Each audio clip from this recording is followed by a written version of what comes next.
Chicos, espero se encuentren bien, todas y todos. Bienvenidos a, no diría la segunda sesión, porque esa es una continuación de la de ayer, nada más que siempre el primer tema es como un poco tardado y tedioso, entonces por eso lo fragmenté en dos. Nada más por única vez nos vamos a ver el domingo. Bueno, no sé si única vez, luego ya ven que salen ahí contratiempos, pero programado por esta vez. Y bueno, vamos a ver un tema que me encanta, de verdad es de mis temas favoritos de toda la inmunología, y es el tema de sitios inmunológicamente privilegiados, también llamados sitios con inmunoprivilegio.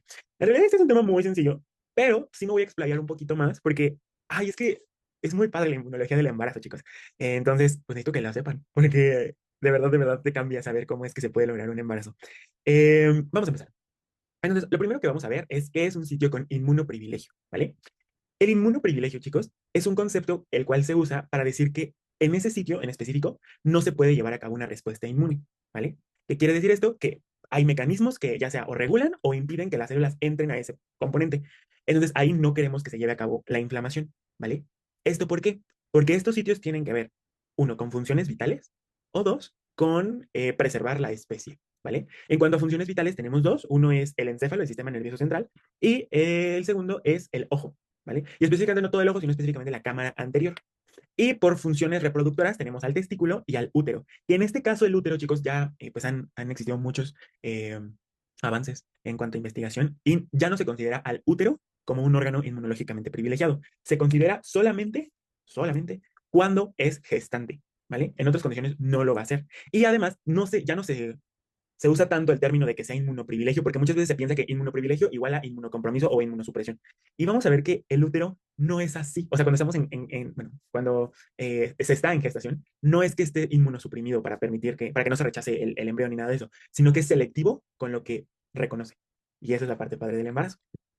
Es muy fácil, ahorita vamos a ir viendo uno por uno, ¿vale? Pero ya saben que pues, a veces es como ver los puntos clave del tema. Entonces, ¿qué cosas van a compartir estos sitios inmunológicamente privilegiados? El primero es que tienen una barrera la mayoría, ¿vale? Y esta barrera evita el paso de linfocitos hacia el interior, ¿vale? Entonces, número uno, están aislados del resto del cuerpo.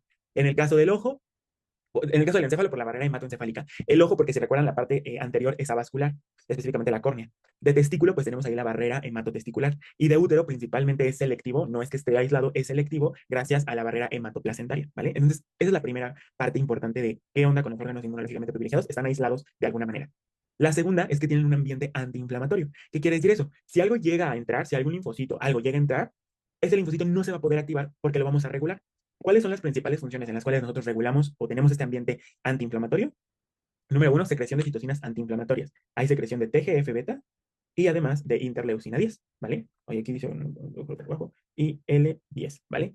Segunda, hay expresión de moléculas que inhiben o regulan a las células. En este caso, tenemos PD1, ¿vale? Y por último, también, no te quites. Y por último, tenemos que hay expresión de IDO.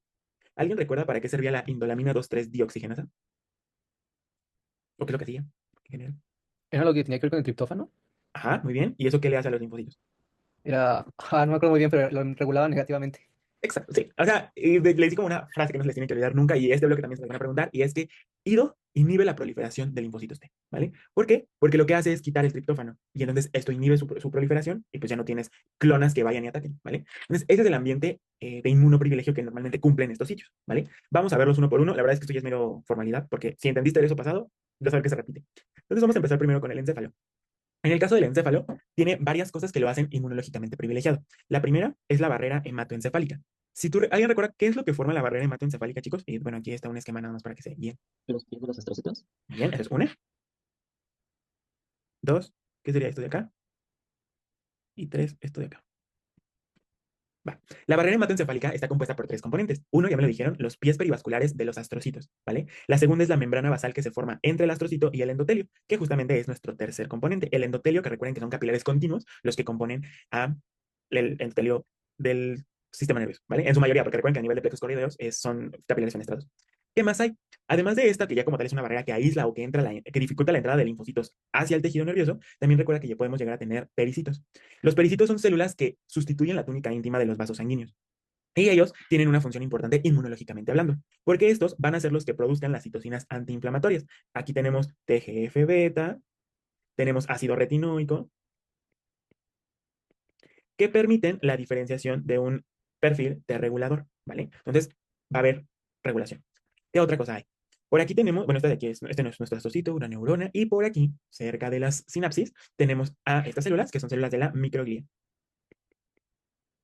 Las células de la microglía son macrófagos residentes del tejido nervioso, ¿vale? Estas células de la microglía tienen una peculiaridad. Funcionan para muchas cosas, ya sabes que son presentadoras de antígenos, son macrófagos presentadoras de antígenos, fagocitan, inducen la inflamación. Pero les decía algo bien importante, el cerebro, bueno, sitios inmunológicamente privilegiados no se van a estar inflamando por cualquier cosa. ¿Por qué? Porque si se inflaman puede haber daño tisular y entonces eso compromete la función del órgano. Entonces, hablando de cerebro, no nos gusta que se inflame. Eso sí se puede inflamar en el caso de que haya una encefalitis, una meningitis, etcétera, pero le vamos a poner trabas. Una de ellas es gracias a la microglía. La microglía, y esto es pregunta de examen, expresa un receptor constitutivo llamado CD200. CD200 lo que hace es mandar señales inhibitorias al interior de la célula. ¿Esto para qué? Digamos que esto lo que hace es aumentar su umbral de activación. No se va a estar activando por cualquier cosa esta microglía. Solamente si es un estímulo muy fuerte, o sea, que se activen muchos patrones moleculares asociados a perdón, que se activen muchos receptores de patrones de reconocimiento. Esto sí va a hacer que entonces se active la microglía, pero por cualquier otra cosa no, ¿vale? Entonces, ¿cuál es la función de CD200? Inhibir a la microglía. Y por lo tanto, al recibir tantas señales inhibitorias, aumenta umbral de activación, ¿vale? Eso es lo que pasa con el encéfalo. Y ya, básicamente esas son las cosas importantes de encéfalo. ¿Dudas, preguntas, chicos? No, Va. Vámonos ahora con el ojo. Hablando del ojo, lo que va a ser inmunológicamente privilegiado es la cámara anterior, ¿vale? Ya sabes que la cámara anterior está especializada en ser transparente. ¿Por qué? Porque debe de permitir la entrada de rayos para que lleguen a la retina y se puedan interpretar, ¿no? Entonces, aquí hay varias cosas que hacen que esta cámara anterior de del ojo sea inmunológicamente privilegiado. Número uno es avascular. ¿Qué quiere decir eso? Que no van a poder salir antígenos de la cámara anterior ni entrar cosas del exterior al ojo. Segundo punto importante, no hay drenaje linfático. Que lo mismo pasa en el encéfalo, ¿vale? Y el ambiente proinflamatorio, más bien el ambiente antiinflamatorio, se da debido a las moléculas que están acá.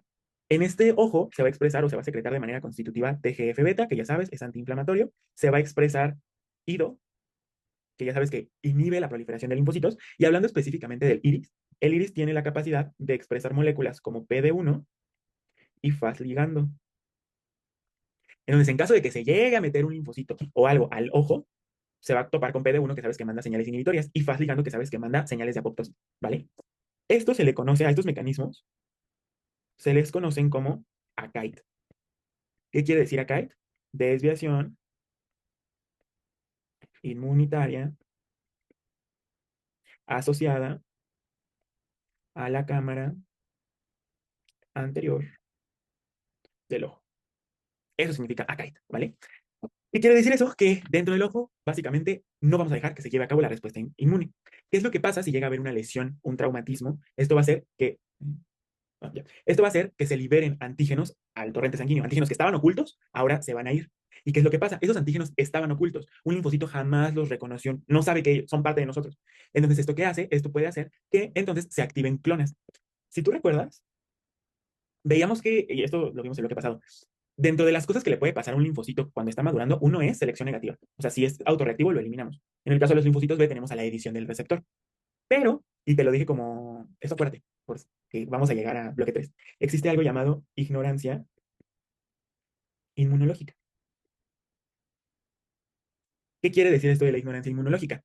Esto lo hacemos con células que expresen receptores para cosas que pues son muy difíciles de encontrar, ¿vale? O sea, a lo mejor son para antígenos que están adentro del ojo, que pues como tal no tienen ningún problema, porque como va a estar adentro del ojo y nunca va a poder meterse, pues ahí lo dejamos. ¿Por qué dejamos esos linfocitos que como tal son autorreactivos, pero son autorreactivos contra antígenos que están ocultos o que no son de fácil acceso? Porque recuerden que esto amplía la cantidad de receptores que nosotros tenemos. Y entonces, en caso de que llegue algún agente extraño, algún virus que nunca hayamos visto, pues puede que ese receptor sea útil contra ese virus. Entonces, amplía nuestra capacidad de receptores. Bueno, lo malo de la ignorancia inmunológica es que si llega a haber un escenario en donde se expongan esos antígenos ocultos, valimos. Porque entonces se van a activar esos linfocitos y van a ir a atacar a estas células. Es por eso que el ojo es tan, o el trasplante de córnea es tan exitoso por la naturaleza vascular de la córnea y los mecanismos antiinflamatorios que se tienen. Esto hace que no se genere rechazo. Pero si una persona llega a recibir algún traumatismo en el ojo, se le tiene que quitar el otro ojo. ¿Por qué? Porque se exponen antígenos que antes estaban ocultos, activas linfocitos y entonces esos linfocitos van a ir y te van a inflamar al otro ojo y eso te va a causar problemas. Entonces por eso se decide quitarlo. O bueno, se dice quitar el ojo, ¿cómo se llama? El ojo, no el otro ojo, pero lo dije mal. Se dice quitar ese ojo que está lesionado, se quita para evitar esa exposición de antígenos y que no te ataquen el otro ojo, ¿vale? Y ya, esa es la clave de la desviación inmunitaria asociada a la cámara anterior, ¿vale? Vamos por último con, bueno, no por último, porque falta todavía el útero gestante, pero le di una plantilla a él. Vamos por último con el testículo. Si recuerdas, hay algo que pasa cuando hablamos del testículo. Vamos a recordar primero su histología. Si recuerdas, aquí tenemos a los túbulos seminíferos. Estos túbulos seminíferos pues, son tubos que contienen a estas células germinales, ¿vale? Pero esas células germinales o que están en proceso de división no están en contacto con los vasos sanguíneos, ya que está esta célula que se encarga de formar la barrera hematotesticular. ¿Recuerdas quién forma la barrera hematotesticular? Las células de Sertoli, muy bien, el endotelio y la membrana basal, ¿vale? Entonces las células de Sertoli cumplen esa función, formando la barrera hematotesticular para aislar lo que esté adentro del tubo, el tubo de la sangre, ¿vale? ¿Quién sí tiene contacto? Las espermatogonias. Porque recuerden que las espermatogonias son las células que pues, se van a ir diferenciando, pero además ellas sí tienen un material genético normal, ¿vale? O sea, tienen sus 23 pares, están completos. Conforme van haciendo meiosis, pues recuerda que la carga genética pasa de ser diploide a ser haploide. Y eso también es algo malo para las células. Porque si una célula no tiene nuestro mismo material genético, nuestra misma carga genética, pues nuestras células lo van a reconocer como extrañas. Es por eso que si llega a haber algún traumatismo a nivel testicular, pues puede causar justamente eso, que se inflame el testículo debido a que los linfocitos empiezan a entrar y como nunca han visto todo esto que está aquí, porque solamente lo conocieron en esta fase de espermatogonia, pero no en forma de espermatocitos, etcétera, pues se detecta como extraño y lo atacamos, ¿vale? Eso por parte de las células de Sertoli. Y la otra es a nivel de las células de Leydig. ¿Que ¿Cuál es la función de las células de Leydig, chicos? ¿Qué producen?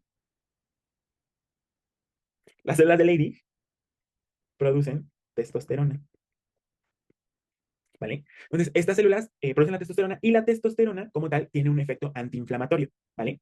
A diferencia de los estrógenos, y eso lo vamos a ver en autoinmunidad, pero las mujeres tienen más riesgo a tener enfermedades autoinmunes porque ellas viven en un ambiente proinflamatorio debido a los estrógenos. Y ser hombre, producir testosterona es protector porque la testosterona tiene un efecto antiinflamatorio, ¿vale? Además de que favorece la producción del TGF-beta, ¿vale? Entonces, eso es porque el testículo es inmunológicamente privilegiado, ¿vale? ¿Dudas, preguntas de esto, chicos?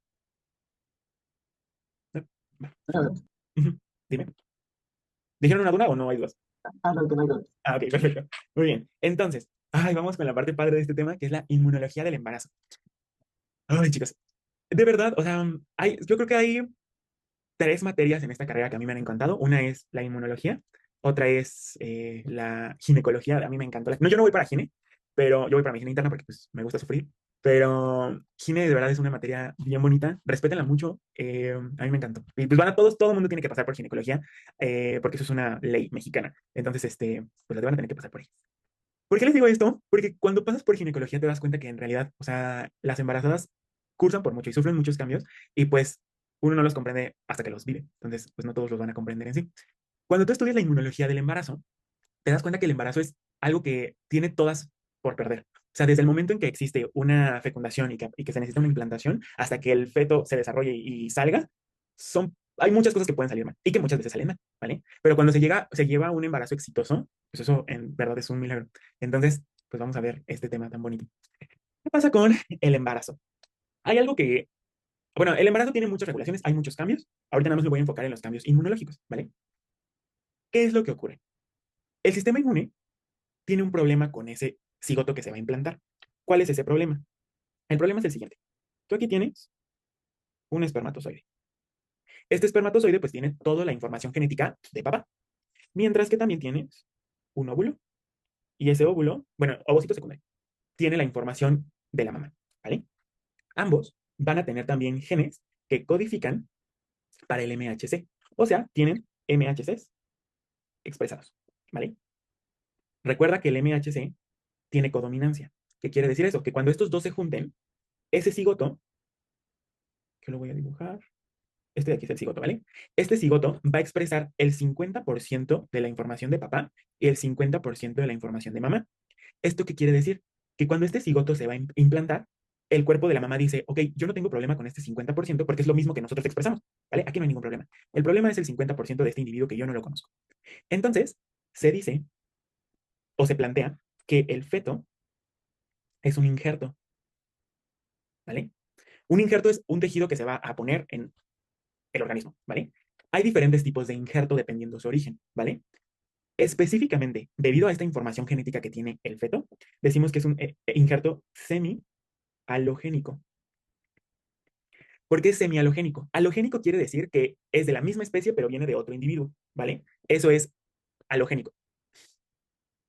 Semi-halogénico quiere decir que, pues como tal, no viene de otra especie diferente, porque expresa 50% de las cosas tuyas. Entonces, no viene ni totalmente de otro individuo, pero tampoco es 100% tuyo. Por eso le llamamos semi-halogénico, ¿vale? Entonces, primer concepto que debes de tener, ¿qué tipo de injerto es un feto o un cigoto en este caso? Semi-halogénico, ¿vale? Ya cuando veamos trasplantes, pues vas a ver qué onda con las demás clasificaciones, ¿vale? Y es aquí el problema que tiene el embarazo y el por qué tiene tanto riesgo de rechazo. Si tú recuerdas, estas moléculas del MHC son moléculas polimórficas. ¿Recuerdas qué significa que algo sea polimórfico? ¿No? Va. Quiere decir que estas moléculas, voy a dibujar aquí una, ya sabes, cadena alfa, y esta de aquí sería beta 2 microglobulina. Esto es el MHC de clase 1. Estas moléculas en esta región en específico es polimórfica. ¿Qué quiere decir eso? Que yo, Álvaro, tengo moléculas sumamente diferentes de otra persona, ¿vale? Eso es polimorfismo, que hay variaciones entre los individuos, ¿vale? ¿Qué quiere decir eso? Uno, ya dijimos, este cigoto expresa 50% de información diferente. Y esta información diferente, específicamente sus MHCs, se pueden reconocer como extraños debido a esas diferencias y entonces activar a la respuesta inmune y hacer que se rechace ese feto, ¿vale? Por lo tanto, tenemos ese gran problema, el polimorfismo del papá. ¿Qué vamos a hacer para inhibir esto o para no dejar que pues, la mamá rechace a esa información del papá? Bueno, por un lado, tenemos el problema del polimorfismo, ¿vale? ¿Qué es lo que vamos a hacer? Pues vamos a hacer que se expresen moléculas poco polimórficas. ¿Alguien recuerda cuáles son las moléculas poco polimórficas del HLA de tipo 1? ¿De las clásicas o no clásicas? Las no clásicas. ¿De las no clásicas? ¿Mm? ¿Cuáles son? El PFG. Exactamente. Entonces, eso es lo que hace el cigoto para decir, puede que reconozcan como extraño la información del papá, pero para que no la reconozcan como extraño, voy a expresar moléculas poco polimórficas, para que pues, no haya tanta variación entre la mamá y el papá. Entonces, va a expresar HLA, E, F y G. Muy bien. Porque la otra opción sería no expresar nada. Y así si no expresa MHCs, pues entonces no hay problema con los linfocitos T citotóxicos. Entonces, esto digamos que ayuda a que los T citotóxicos no lo reconozcan como extraño. Pero ¿qué pasaría si esta célula no expresara MHCs? ¿Qué células se activarían?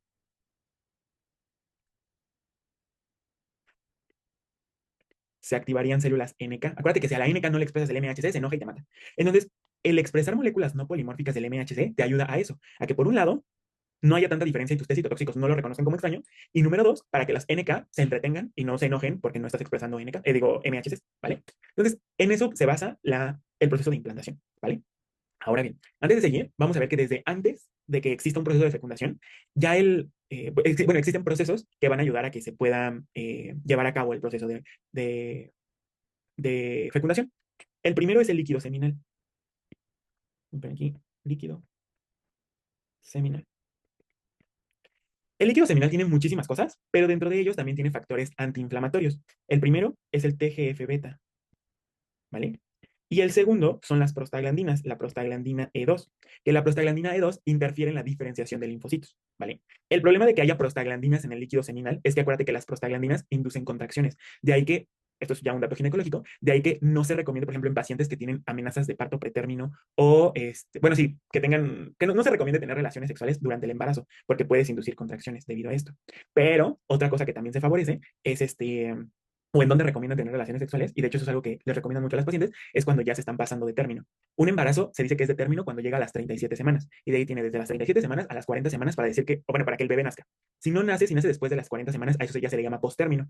¿Qué podemos hacer? Uno es internar a la paciente e inducir trabajo de parto, o la otra, si no quiere ser internada, es decirle, pues, tenga relaciones con su esposo. ¿Para qué? Para que se induzcan contracciones. Una, por las prostaglandinas que tiene el semen, y la otra, porque el orgasmo, recuerden que lo que hace es favorecer la liberación de oxitocina y la oxitocina es quien te va a iniciar las contracciones de trabajo de parto. Entonces, esos son como ventajas y desventajas que tiene esta prostaglandina en el líquido seminal. ¿Qué otra cosa se tiene en este líquido seminal? En ese líquido seminal se expresan vesículas. Se expresan pues sí, unas vesículas. A esas vesículas se les llaman exomas, ¿vale? Esos exomas contienen moléculas del MHC, ¿vale? ¿Para qué lo expresan? Lo expresan igual para inhibir la función de las células NK, ¿vale? Esa es la característica. Hasta ahorita, ¿dudas, preguntas, chicos? No. ¿No? Va. ¿Qué más pasa? Bueno, otra cosa que ocurre es que, pues ya sabes que el ovocito secundario viene recubierto por la zona pelúcida, ¿vale? Esa zona pelúcida que está recubriendo a el ovocito, aquí, imagínate, esta es la zona pelúcida, además de servir para proteger al cigoto hasta el día 6 más, bueno, el blastocisto ya hasta el día 6 y después favorecer la implantación, una característica es que la zona pelúcida no expresa MHC, ¿vale? ¿Y esto qué es lo que permite? Que los linfocitos T citotóxicos no se puedan activar, porque recuerda que todo linfocito T necesita un MHC para bueno, que les tenga el antígeno. Entonces, como no tiene MHC, pues no va a haber respuesta adaptativa, ¿vale? Entonces, eso es lo que ocurre en la primera parte, que sería la fecundación, ¿vale? Voy a hacer esto un poco más chiquito, nada más para que me quede aquí, porque sí vamos a ocupar más espacio. Ahí está. ¿Qué más va a pasar? Ya les hice este esquemita, ¿vale? Esto de aquí, chicos, es el blastocisto. ¿Qué fue lo que pasó? Recuerda, tú tienes tu cigoto y se empezó a dividir, y después forma dos cosas. Esta parte de aquí afuera, que es el trofoblasto, y esta parte de aquí en el centro, que recuerdas cómo se llama, la masa celular interna, ¿vale? Entonces tenemos esas dos partes. La masa celular interna es lo que va a dar origen a las tres capas, el ectodermo, endodermo y mesodermo, y el exterior es lo que va a dar origen a la placenta, ¿vale? Esto de aquí, ya lo viste tú hace un año, no me voy a meter con eso. Me voy a quedar con esto de acá, ¿vale? Entonces, ¿qué es lo que pasa con el trofoblasto? Número uno, el trofoblasto va a ir, bueno, todo este blastocisto a la hora de que se va dividiendo, pues va a ir caminando por toda la tuba uterina, ¿vale? Si tú recuerdas, la tuba uterina tiene diferentes células, células tanto ciliadas como células en tachuela. Las células en tachuela secretan un factor llamado factor similar a la insulina de tipo 1, ¿vale? Este factor similar a la insulina de tipo 1, ¿qué es lo que favorece? Número uno, favorece a que este blastocisto se esté dividiendo. Y número dos, también inhibe a la respuesta inmune, ¿vale? O sea, va pasando por ahí ese cigoto y se va dividiendo, y evita, inhibe a los linfocitos para que en lo que pasa, pues no lo ataquen, ¿vale? Eso es lo que pasa. Ya cuando llega a lo que es el útero, ya se tiene que implantar, pues sabes que va a estar en contacto con el endometrio. Cuando empieza este de aquí, imagínense, es el endometrio, ¿vale? Cuando está en contacto con el endometrio es cuando vuelve a tener problemas, porque en el endometrio vamos a encontrar dos tipos de células. Unas de ellas son macrófagos, que se conocen como células de Hoff-Bauer. Los macrófagos que existen bueno, durante el embarazo, que son las células de Hoff-Bauer, tienen un perfil característico y son un perfil M2. Recuerda, ¿cuál es el perfil característico de macrófagos en la placenta? Perfil M2. ¿Y esto qué favorece? Esto favorece a que secreten citocinas antiinflamatorias, TGF-beta e interleucina 10. ¿Para qué? Para que no haya rechazo. Eso por parte de las células de Hoff-Bauer. Pero hay una más importante y que me van a ayudar a hacer el proceso de implantación. Y estas van a ser las células NK deciduales, ¿vale? Recuerda que la decidua es como se le dice al endometrio durante el embarazo, ¿vale? Entonces, ¿qué onda con estas células NK deciduales? ¿Alguien recuerda cuáles son los dos marcadores que yo utilizo para saber que esta célula es NK? CD16 y 56. Bien, CD16 y CD56, ¿vale? Esos son los dos marcadores que expresa una NK. Pregunta de examen. Las células NK que se expresan específicamente en la decidua van a tener un perfil característico. Y es que estas son CD16 low, o sea, expresan bajas cantidades de CD16, pero expresan altas cantidades high de CD56. ¿Para qué servía CD56, chicos?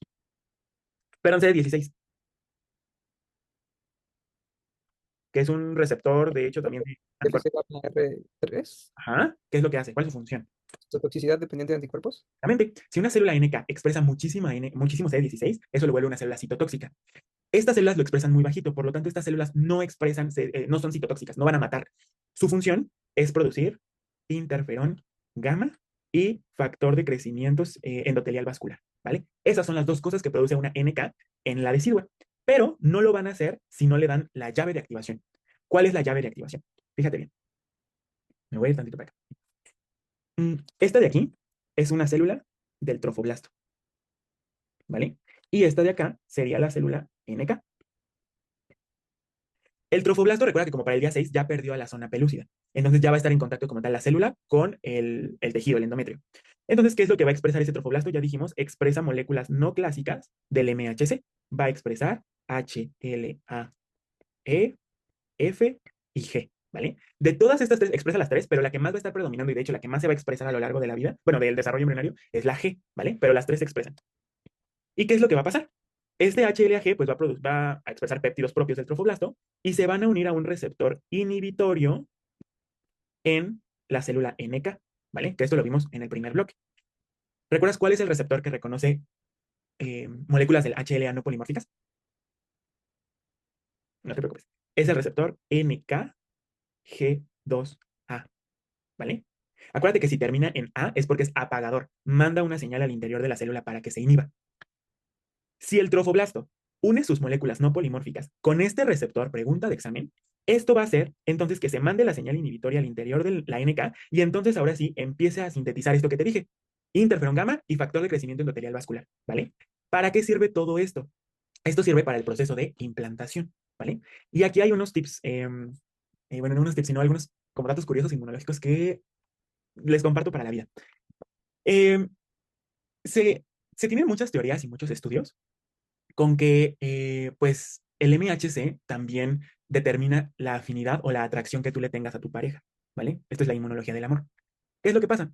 El MHC es una proteína y tienen un olor, ¿vale? Todas nuestras células expresan moléculas del MHC. Entonces, de alguna u otra manera, nosotros tenemos un olor peculiar, ¿vale? Que a lo mejor no es tan identificable a simple olfato, pero tiene ese olor peculiar. En las mujeres, que son, pues es el sexo que mejor tiene desarrollado el olfato, se tiene, bueno, hay evidencia en donde se puede reconocer como este olor, olor peculiar del MHC. Y lo que se busca es que a partir de ese olor busquen olores muy diferentes. Porque si el olor es muy diferente a lo que tú hueles, pues eso te da una idea de que las moléculas que ese individuo que te interesa son súper diferentes a las tuyas. Y acuérdense, esto es bueno, porque si tú tienes diferencias en el polimorfismo, tus hijos se van a poder defender contra cosas diferentes que tú no te puedes defender y eso los va a hacer poderosos y vas a preservar la especie. Entonces, eso es lo que, bueno, eso es lo que se busca, o bueno, lo que tiene influencia también a la hora de escoger pareja y también influye en la atracción entre las personas, que su MH sea a partir del olor, ¿cómo se llama? Sea diferente al tuyo, ¿vale? De ahí que hay algunos que dicen como de que en tu primera cita no te bañes, no hagan eso, pero justamente ¿por qué? Porque ayudas a que puedan reconocer más fácilmente tu MHC, ¿vale? Eso es uno. Y además, pues justamente, pues estas de aquí son moléculas del MHC, también tienen que ver con qué tan compatibles son estas moléculas con estos receptores de acá. ¿A qué me refiero con qué tan diferentes son? ¿A qué tanta distancia filogenética hay entre la persona que tú estás queriendo de ti?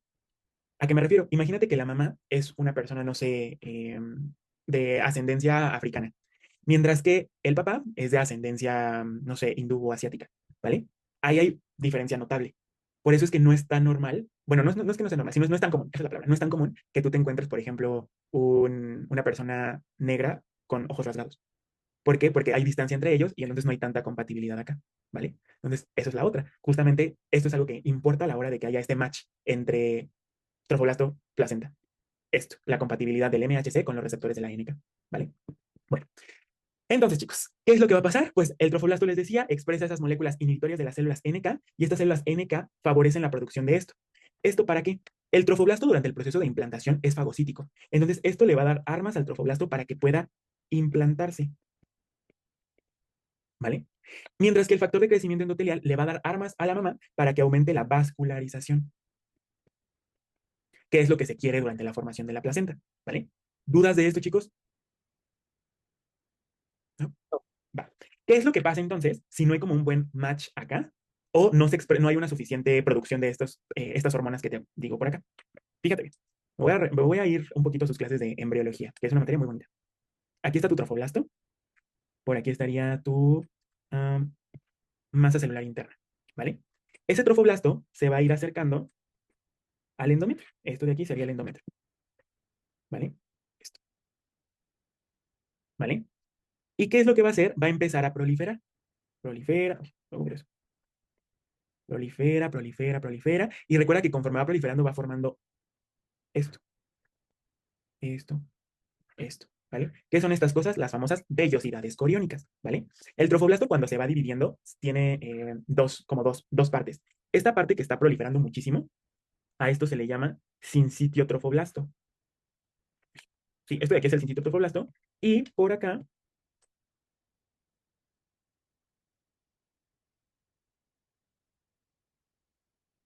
aquí, ahí está. Entonces, fíjate, el trofoblasto tiene dos capas. Este de aquí sería el citotrofoblasto y esto de acá sería el sincitio trofoblasto. ¿Vale? El sincitio trofoblasto es el que se va a encargar de estar proliferando, proliferando y proliferando para estar haciendo esta invasión desigual, ¿vale? ¿Qué es lo que pasa en estas vellosidades? Pues recuerda que hay diferentes vellosidades. Las vellosidades primarias solamente son citotrofoblasto y sincitio trofoblasto. Las vellosidades secundarias, si recuerdas, aquí en el centro van a tener mesodermo extraembrionario. Entonces aquí se pega el mesodermo, ¿vale? Y ya por último, las vellosidades terciarias que aparecen en la tercera semana, estas ya tienen vasos sanguíneos, ¿vale? Ahí está. ¿Qué más? Aquí va a haber huequitos que se forman en la decidua, ¿vale? Estas son las famosas lagunas, ¿vale? A esas lagunas van a llegar las arterias espirales que irrigan al endometrio. Ya están esas arterias espirales. Bueno, lo que va a hacer este sincito trofoblasto con esas arterias es un remodelado. ¿A qué me refiero con esto? Si tú recuerdas, un vaso sanguíneo tiene tres capas. Una túnica íntima, después tiene una túnica media, que es músculo liso porque son arterias, y después tiene una túnica adventicia, que es tejido conectivo denso y regular. Así está. Esto es como un corte de longitudinal, ¿vale? Aquí en el centro pues estaría la luz del vaso sanguíneo. ¿Qué es lo que hace ese trofoblasto con esos vasos o esas arterias espirales? Lo que hace es hacer un remodelado. Número uno, ese sincitio trofoblasto a la hora de que va proliferando genera tapones en esas arterias, ¿vale? Y ya que generó esos tapones, va a invadir la túnica adventicia. ¿Para qué? Para que esa túnica adventicia pase de ser músculo liso y se convierta en tejido conectivo. ¿Esto qué trae como consecuencia? Que ahora estas arterias, en lugar de parecer arterias, parecen más venas. Y si tú recuerdas, una característica de las venas es que tienen mayor capacitancia y menor resistencia. Eso es lo que queremos hacer con estos vasos sanguíneos que están aquí, que almacenen, eso es capacitancia, que almacenen mucha sangre y que no impidan el flujo sanguíneo. Por lo tanto, estos vasos sanguíneos pasan de ser vasos así chiquitos a dilatarse, pasan de ser así a volverse algo así, más gruesos, ¿vale? ¿Y dónde van a desembocar? Aquí, en esas islas de la decidua, ¿vale? Estas islas son las que se van llenando de sangre y a partir de aquí, pues existe este intercambio materno-fetal, ¿vale? Así es como se forma la placenta. ¿En qué momento se pone en contacto la sangre materna con la sangre fetal, chicos? En ningún momento, ¿vale? El bebé genera su propia sangre y la mamá tiene su propio sistema de circulación. El intercambio de nutrientes es gracias a ese citotrofoblasto que permite el intercambio a nivel de estas lagunas, ¿vale? Por eso esas lagunas son como una reserva de sangre, ¿vale? Así es como se forma. Ahora, ¿por qué te estoy contando todo esto si tú ya pasaste embriología y ya no quieres saber nada de embriología en tu vida? Bueno, la inmunología tiene que ver con esto. Como ya viste, este trofoblasto tiene que invadir e invadir e invadir, ¿vale? Y para hacer eso tiene que ir fagocitando todo lo que está a su alrededor, que es lo que le permite fagocitar el interferón gamma, ¿vale? Y además deben de haber nuevos vasos sanguíneos para que después se remodelen gracias al crecimiento del trofoblasto y pues haya una correcta vascularización de la placenta. ¿Qué es lo que pasa si no hay un buen match entre esto que te dije de las células del MHC con los receptores de las células NK? O la respuesta adaptativa no está generando tolerancia contra el MHC del papá, pues no va a haber una correcta activación de las NK y no va a haber una correcta implantación ni vascularización, ¿vale? ¿Y esto qué trae como consecuencia? Bueno, existe una enfermedad que se llama preeclampsia.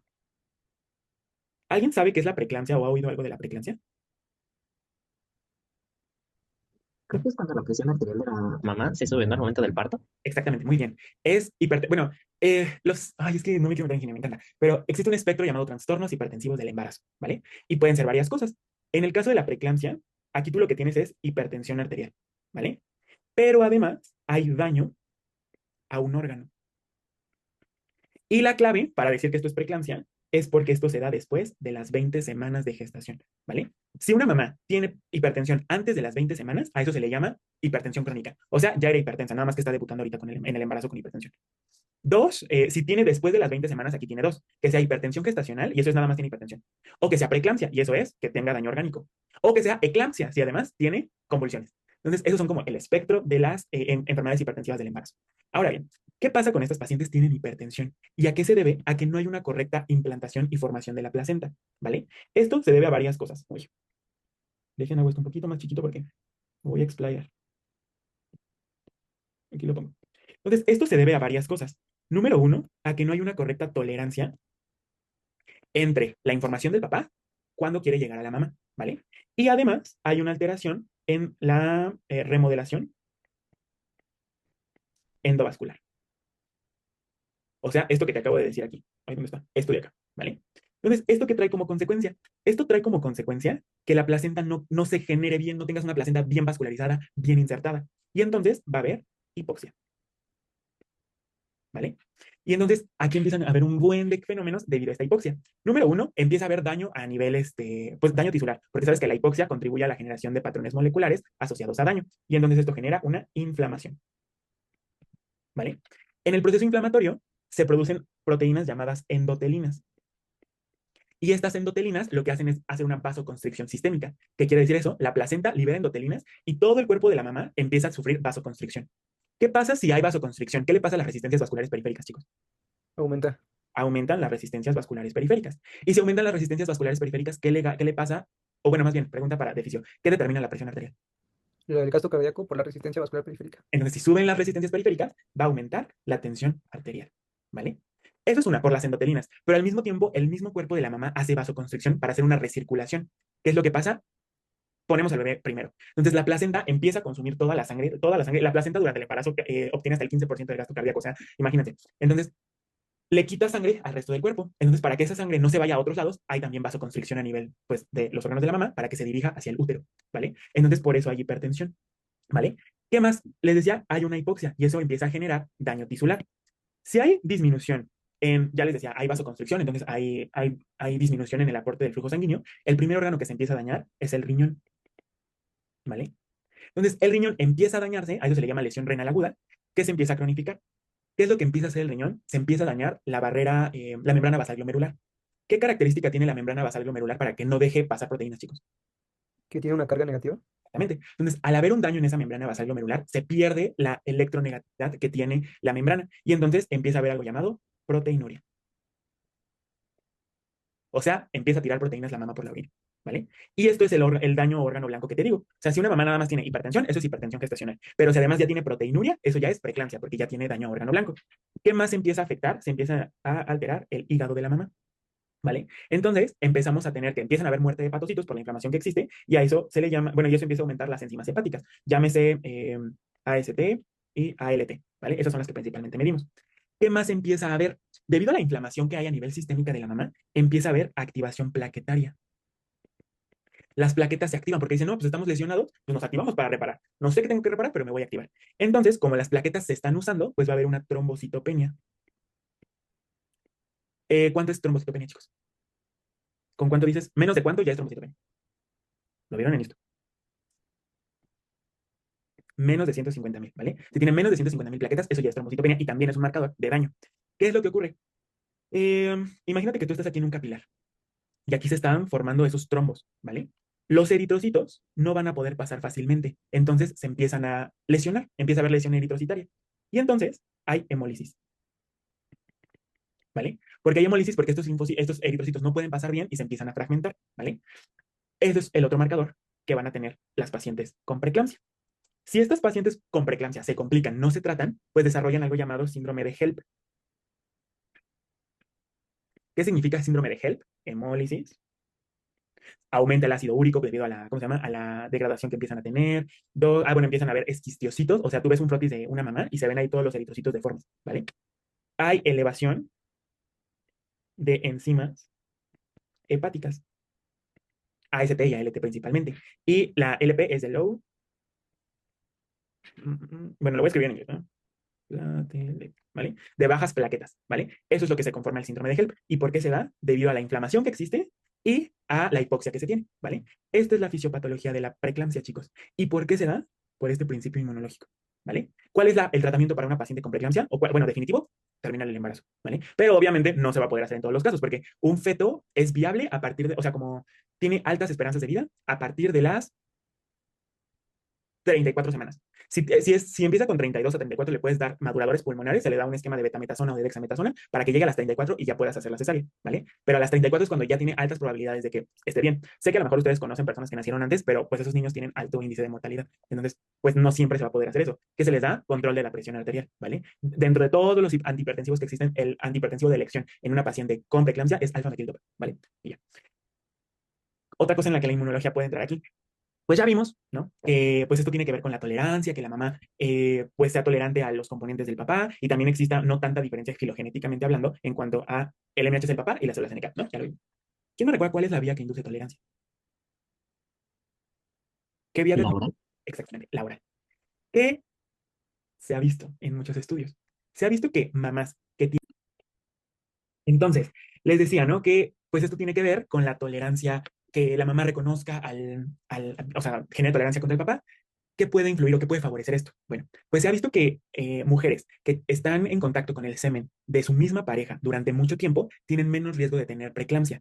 ¿Qué quiere decir eso? Que si tienen relaciones con la misma pareja durante mucho tiempo, recuerden que conforme tú te vas exponiendo cada vez y cada vez más, aumentas la cantidad de clonas específicas, en este caso de un perfil T regulador, ¿vale? Entonces, eso es algo que pasa. Si tienes relaciones con tu misma pareja durante mucho tiempo, baja el riesgo de que tú tengas preeclampsia. De ahí que los principales factores de riesgo que tiene una mujer para desarrollar preeclampsia es uno, que sea primigesta, sea su primer embarazo. Eso es súper común, porque como nunca, o sea, normalmente, pues conocen a su pareja, tienen relaciones, se embarazan, pues no hubo tanto contacto, pues ahí es cuando en el primer embarazo pueden tener esto, ¿vale? La segunda, que sea multigesta. Multigesta es que está embarazada, pero de gemelos, de trillizos, etcétera, ¿vale? Porque aumenta la carga de información del papá que debe de reconocer.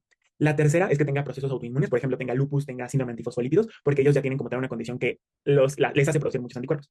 Y además que tengan un periodo intergenésico grande, o sea que entre un bebé y otro bebé tengan, no sé, se lleven por 10 años. ¿No? Eso pues hace que se pierda la tolerancia que ya habían desarrollado. Entonces, eso es una, que las mamás se expongan por mucho tiempo a el semen de los papás. Y como saben, la vía oral genera tolerancia. Todo lo que entre por tubo digestivo, debido a toda la cantidad de linfocitos T reguladores que se tiene ahí, pues va a hacer que se induzca tolerancia contra eso. Hay estudios que dicen que las mamás que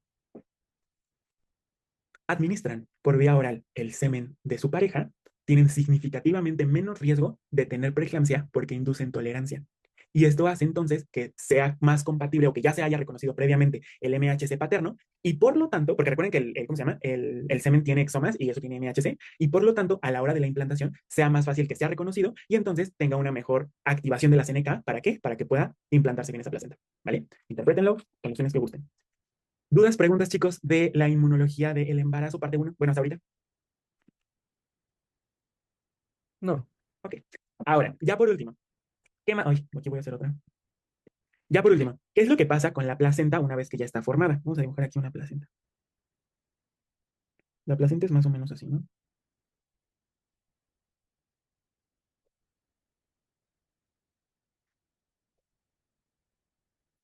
Ahí está. Soy malísimo dibujando, ya les dije. Entonces, esto de aquí es la placenta. Esta placenta, conforme va creciendo, va a estar favoreciendo el cambio del perfil inmunológico en las mamás. Al inicio del embarazo, o sea, durante el primer trimestre, el perfil que predomina en las mamás va a ser un perfil TH1, ¿vale? ¿Esto por qué? Porque recuerda que el TH1 produce, ¿qué citocina? Interferón gamma. Interferón gamma. Y dijimos, nosotros necesitamos interferón gamma. ¿Para qué? Para favorecer el proceso de implantación. Pregunta de examen. ¿Qué pasa? Conforme la placenta va creciendo, van aumentando los niveles de progesterona. La progesterona, chicos, tiene varios efectos. Uno de ellos es inhibir la diferenciación de linfocitos T citotóxicos.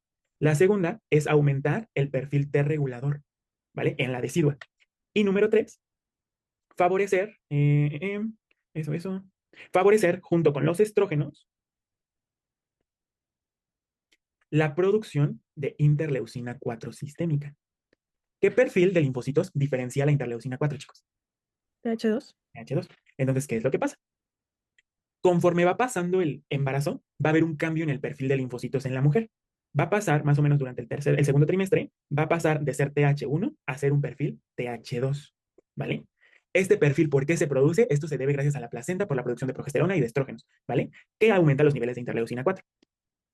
Y por último, durante el tercer trimestre, necesitamos de nuevo un ambiente proinflamatorio. Regresamos a un perfil TH1, ¿vale? ¿Esto para qué? Para que se pueda producir metaloproteinasas,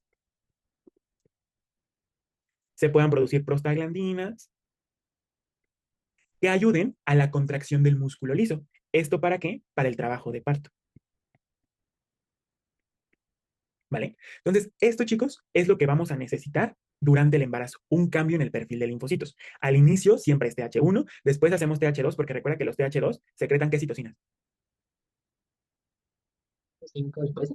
Interleucina 4, 5 y 13. Muy bien.